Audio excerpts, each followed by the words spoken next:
നമ്മുടെ spirit, soul and body, ഈ കാണിക്കുന്ന ഈ രംഗം, സ്പിരിറ്റ് ഭർത്താവാണ്, വീട്ടിലെ ഹെഡാണ്.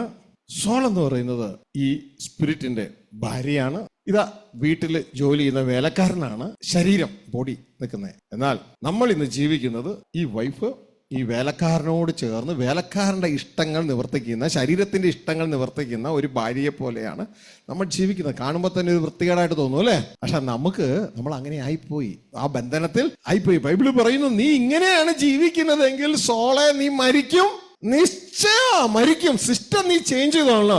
ഇനിയും ഈ വേലക്കാരനെ അനുസരിച്ചല്ല നീ ജീവിക്കണ്ടേ, നീ നിന്റെ ഹസ്ബൻഡിനെ അനുസരിച്ച്. നമ്മുടെ ബ്രൈഡ് ഗ്രൂമാരാ, അതും വെളിപ്പെടുത്തില്ലല്ലേ? ആരാ? അയ്യോ, എന്നൊക്കെ പറഞ്ഞേ, ബ്രൈഡ് ഗ്രൂം എന്ന് പറഞ്ഞോട്ടെ. നമ്മുടെ മണവാളനാരാ? ക്രിസ്തു.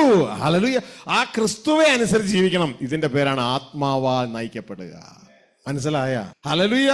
അല്ല എങ്കിൽ നീ മരിക്കും, നിശ്ചയം. ഞാൻ എന്ത് ദുരന്തമാണ് സഭകളിൽ കാണുന്നറിയാമോ? സഭകളിൽ ഇത് പഠിപ്പിക്കുന്ന ഏത് സഭയുള്ള? വളരെ വിരളം. പകരം എല്ലാവരോടും പറയുന്നു, ഇതാ സ്തുതി ആരാധന. ഇതാണ് വിശുദ്ധ ബൈബിൾ നമ്മളോട് ആവശ്യപ്പെട്ടെ. ദൈവവും ദൈവപുത്രനും എല്ലാ ബഹുമാനത്തിനും യോഗ്യനാ. പക്ഷെ ഇതൊന്നും അല്ല ബൈബിൾ യേശു നമ്മളോട് ആവശ്യപ്പെട്ടത്.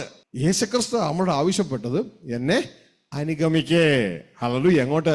ദൈവരാജ്യത്തിലേക്ക്, സ്വർഗസ്ഥ പിതാവിന്റെ അടുക്കലേക്ക്. ഇത് വ്യക്തമായിട്ട് മനസ്സിലാക്കിയിട്ട് ഈ ഒരു തലതിരിഞ്ഞ സംവിധാനം നമ്മുടെ ഉള്ളിൽ കിടക്കുക.